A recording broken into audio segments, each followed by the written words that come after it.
So now we are going to continue with the previous session, and our next step in this cloning module, in which we were cloning Spike in a general purpose cloning vector, is to confirm whether we have been successfully able to clone the gene, Spike gene in the zero blunt vector or no. And you remember we grew overnight cultures from LP agar plates. We picked up individual colonies and we grew these liquid cultures. And in order to confirm our clone, we had to isolate plasmid. So let's say in these cultures, these are the bacteria which have taken up our plasmid. And you know, the bacteria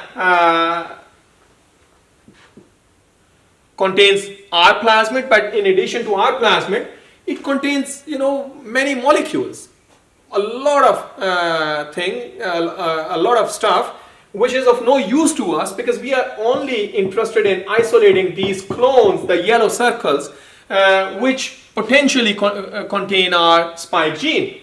So, for example, the bacteria has its long circular genomic DNA. It's also genomic DNA, just like the plasmid DNA. So, in order to confirm our plasmid, we use a very specialized plasmid isolation protocol, which is, you know, very common and easy to do, a very rapid one. All over the world, labs use the same mini prep protocol, which is referred to as alkaline lysis, and I soon explain you why we use alkaline lysis method.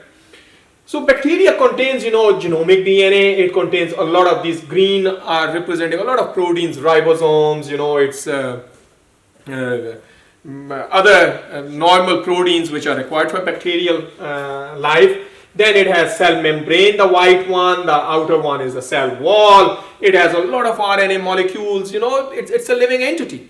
And in these millions of bacteria in each tube, each bacteria contains all these things which are of no use to us.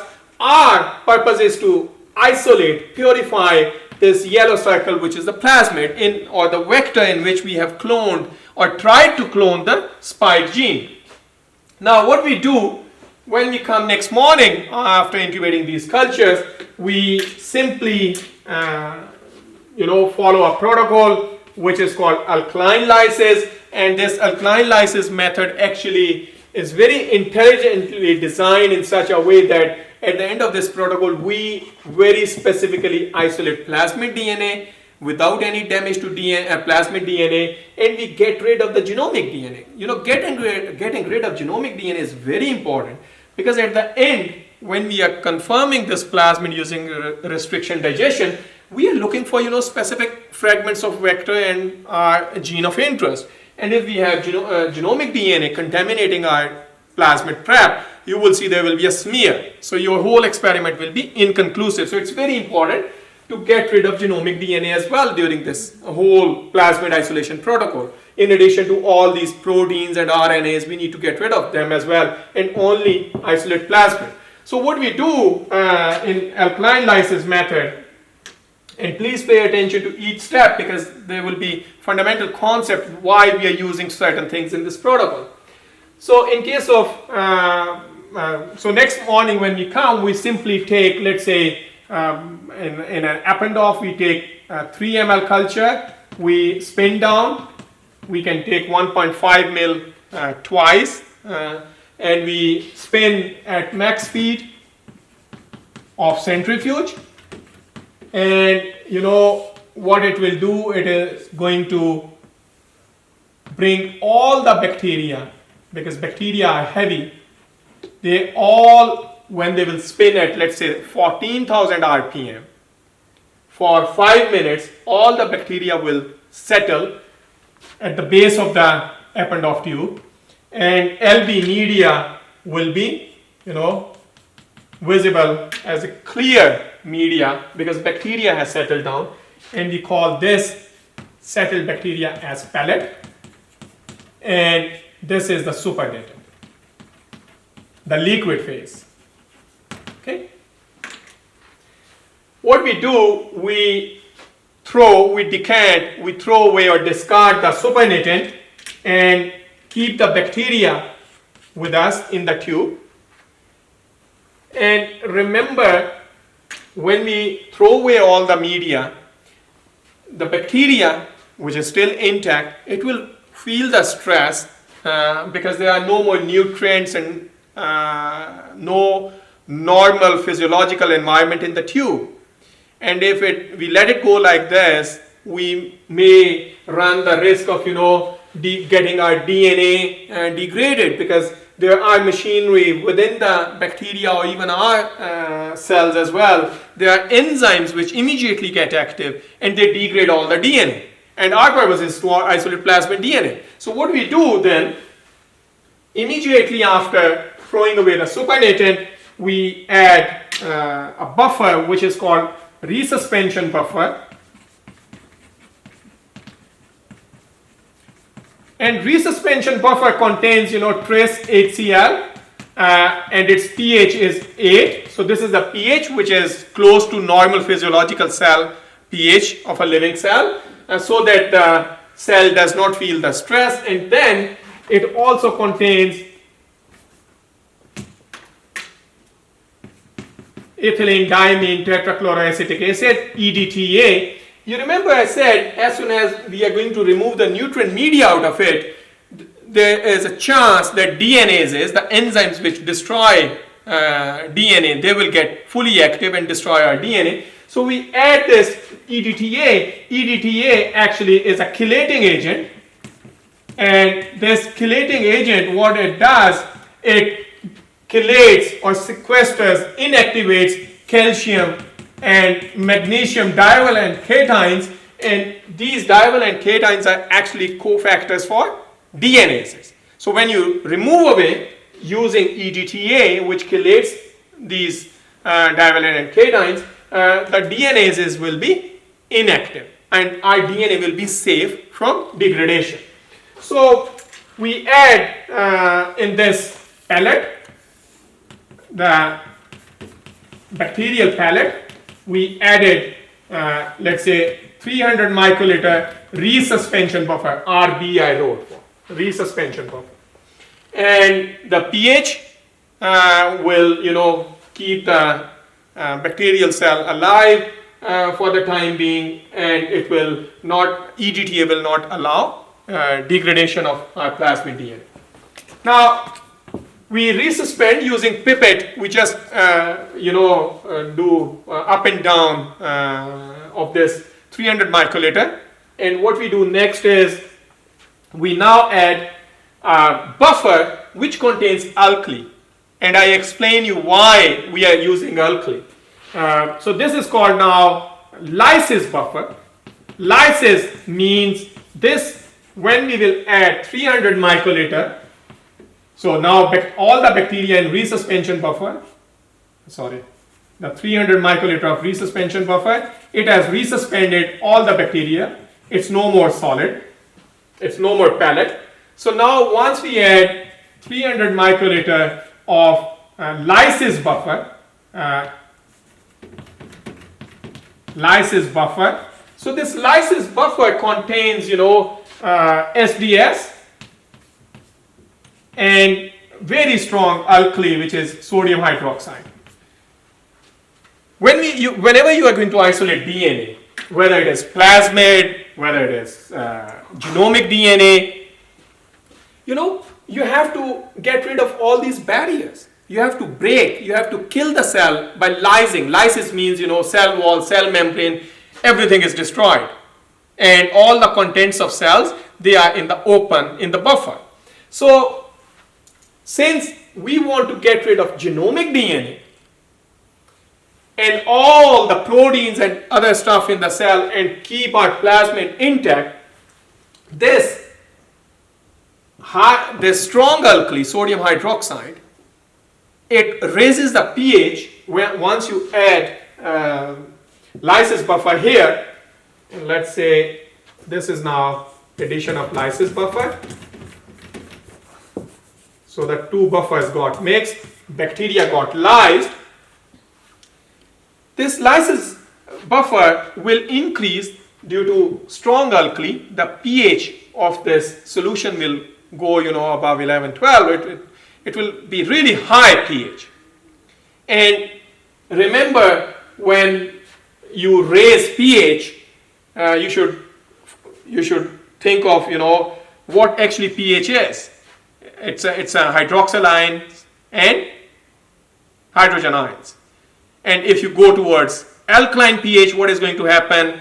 And if you have, normally when I'm talking face to face with the students, I ask them, okay, what is the consequence of raising the pH with a strong alkali, going, you know, above 11, 12, okay? So very strong alkali is actually going to, let me take a pause so that you think what should happen. And I'm going to give you an answer. So when you raise pH using a very strong alkali, this is going to break the hydrogen bonds in the DNA. DNA is double-stranded DNA molecule. So DNA will become single-stranded. Okay? Strong alkali is of course going to, you know, disrupt cell wall, cell membrane. You know, the cell membrane will be dissolved by the presence of SDS. SDS is actually sodium dodecyl sulfate. It's a very strong ionic detergent, and you know cell membranes are made up of lipid bilayers. And an easy to understand example is lipids are dissolved in detergents. You wash your hands when, you know, after having meal, because there is oil. You wash your clothes, you wash, you know, your shampoo. They all contain detergents, lauryl sulfates, you know, strong ionic detergents. They are non-ionic as well, but we use strong ionic detergents to destroy the cell membranes. So I told you, in order to isolate DNA, whether you are using plant tissue, human, whatever, you are going to get rid of cell wall. In case of plant, cell wall. In case of bacteria, also cell walls. In case of humans and the non-plant kingdom, the cell membrane. So SDS is going to destroy all the cell membrane. All the cell membrane will be dissolved due to this sodium dodecyl sulfate. The alkali is going to, you know, make the double-stranded DNA into single-stranded DNA. Now, you must be wondering, we are making it single-stranded, so our plasmid is also at a risk. Yes, our plasmid will also be single-stranded for the time being. But remember, you don't leave in lysis buffer for more than 5 minutes, because a very strong alkali will then start creating nicks in the DNA strand, single strand as well. It will start breaking the phosphodiester bond as well. Okay, so as soon as you add strong this alkaline lysis, that's why we call it alkaline lysis, because we are playing with the pH towards alkaline pH to denature all the DNA, and you will soon see why we are denaturing DNA. You don't leave in lysis buffer for more than 5 minutes. As soon as you add the lysis buffer, you switch on the timer, and I usually at 4 minutes move to the next step. Before I come to the next step, let me also tell you that when you add lysis buffer, you slightly tilt your tube, and you should, while isolating DNA, you should always look within the append tube what's happening. Here, when you added lysis buffer, the solution was turbid. Bacteria got resuspended. As soon as we add the lysis buffer, cell wall, cell membrane is broken, all the contents are within the solution, and you know it will become clear, absolutely clear. But it will become highly viscous because of high viscosity generated due to lysis. DNA made the whole solution too viscous. Okay. Now, after 5 minutes, you immediately, so as I told you, I immediately at 4 minutes, I don't go even to 5 minutes, because at 5 minutes all the genomic DNA as well as plasmid, that will be damaged, degraded completely. So we add the third buffer, which is called neutralization buffer.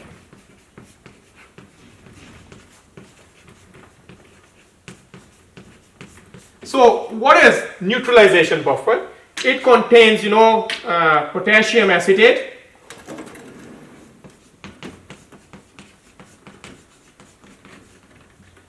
and what we are trying to neutralize. So we added the neutralization buffer 300 microliter. Okay. NB for neutralization buffer. We are neutralizing the pH. We are bringing pH back to normal. So the pH of potassium acetate solution, if I remember vaguely, it's 5.2 or so. Okay. So when we add neutralization buffer, there's a quick shift of pH back to normal. Now the genomic DNA, plasmid DNA, because pH is normal, now they were all denatured. When we added lysis buffer, they became like this. The plasmids also became, single stranded like this. No more. As soon as we add potassium acetate and bring back the pH, we neutralize the pH. The DNA, genomic DNA as well as plasmid DNA, they try to renature. They try to become double stranded again. And remember, bacteria does not look like this by this stage. Everything is broken. Bacteria is burst, exploded. No cell wall, no cell membrane. SBS has destroyed all the cell membrane as well as denatured the proteins. And Alkaline has denatured DNA. But now once you neutralize the pH, all the proteins, let me draw it. What will happen? Solution, as soon as pH becomes neutralized, there will be a white mass, a cloud. A cloud immediately appears. You just tilt your tube gently. And what is this cloud? This cloud is all the mass of debris, proteins which are denatured, cell wall, cell membrane, etc.